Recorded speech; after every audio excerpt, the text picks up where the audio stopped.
Hey, welcome back to the channel. It's your man Prime Time, and you already know you're on Prime Time Talk TV. And yeah, I'm back at you with another good video, and you already know the routine. Once you enter my house, wipe your feet off, hit the like button, hit the subscribe button, and smash the bell icon so you can be notified the next time I drop these next latest and greatest videos like these. Alright, so let's go ahead and jump on into this video, shall we? We had a spectacular night of fights from MMA to Canelo Alvarez. I tell you what, I was going back and forth watching both fights. The prelims, the undercards, to everything was spectacular.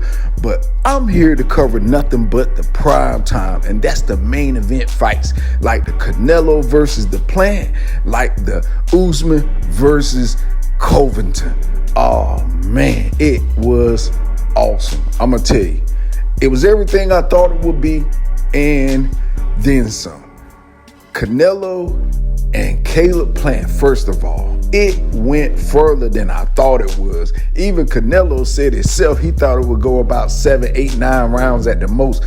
It ended up going to the 11th round, but guess how it went down? Canelo Alvarez proved the doubters and the haters wrong once again. He upset it the whole world. Well, not really upset it the whole world. He proved the whole world that, hey, he is the pound for pound king, period, and one of the best Mexican boxers in history of all time, of our era, first of all.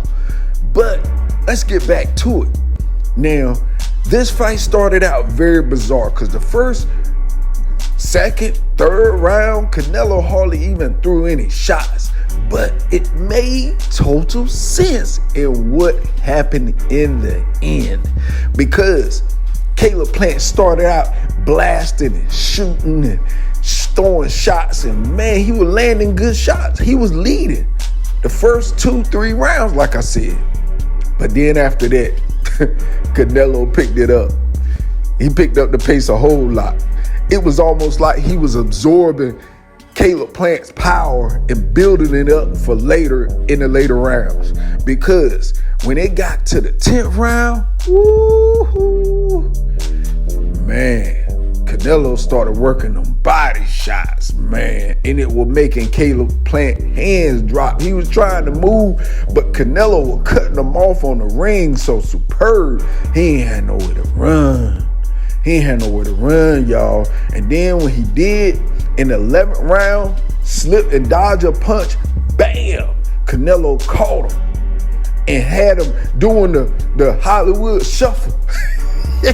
And he started bouncing and doing the bunny hop, and Canelo threw a hook and bam, caught him. Hit him with a grazed uppercut that stumbled him even worse, and then hit him with a boom, boom, boom, boom, 1, 2, 3, 4, and he went out the door, went between the ropes onto the floor. Good God, Caleb Plant, no more. Man, I mean, Caleb Plant sold the fight though, y'all. He talked the talk, he walked the walk, he worked out, he looked good, better than he ever did. But it was just like what Mike Tyson said, Canelo too big, too strong. And it wasn't that he was big in size, but he was big in punches. You know, like, hey, look, Canelo only 5'7.5". Caleb Plant 6'1". Caleb Plant had a 74-inch reach, and Canelo had a 70.5-inch reach. Now, who do you think should have won? Caleb Plant didn't use his jab, y'all. He didn't have that snapping jab that he needed to keep a shorter man at bay. He didn't do that.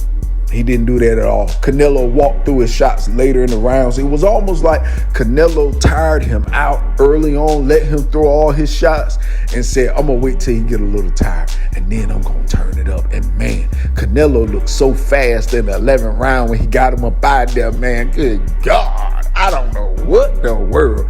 Hey, He is definitely, like I said, a European assassin. It ain't no Europeans that can beat Canelo for real, for real. You know, you can name whoever you want to name. It's a lie. It's just your feelings and your emotions saying that. So keep them names to yourself. Keep the comments to yourself, because everything you put after Canelo will be a lie. Now, the only thing I do want to see Canelo do is fight Demetrius Andrade. If he fight Demetrius Andrade and beat him, he's the greatest of all time in my book in this era, period. You know what I mean? After Mayweather, of course. You know, Mayweather had his own era. He retired. Manny Pacquiao had his own era. He retired. Now it'll be Canelo Alvarez's turn. He'll take over this era as he has. So, oh, man. Getting on to the Usman. Boy, woo! That Usman and Colby Covington fight, man, it went the distance, y'all. It was no knockouts. Now, it was a whole bunch of getting rocked in this fight. But I tell you what, Colby Covington came to fight. He put it all on the line again, and his jaw did not get broke, y'all. And I swear, sometimes, woo, if you heard them shots, it was like, it make you get a little queasy in the stomach. But anyway, it was an awesome fight. Kamaru Usman came on top with a unanimous decision, as he should have. You know, you got to beat the champion to be the champion. You got to beat the champion convincingly. And, hey, Kamaru Usman, hey, he did his thing. You know what I mean? He did his thing. He ended the fight on top of Colby Covington with some pounds and strikes to the back, because Colby Covington tried some takedowns. They did not work. And, you know, with that being said, you know, that's it. It was an awesome, like I said, an awesome Saturday of fights. I definitely enjoyed myself going back and forth. I want to know the numbers, so I'm going to be checking the numbers out, and I'll be reporting back to you guys to let you know who won in the boxing versus MMA battle.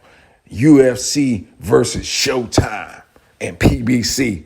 So with that being said, this is video. Definitely hit the like button, hit the subscribe button, smash the bell icon so you can be notified the next time I drop these next latest and greatest videos here on Primetime Talk TV, and I'm on social media everywhere. And definitely go to the website, copy some merch, sign up. You might win you a shirt or painting or something. All right, y'all. Peace.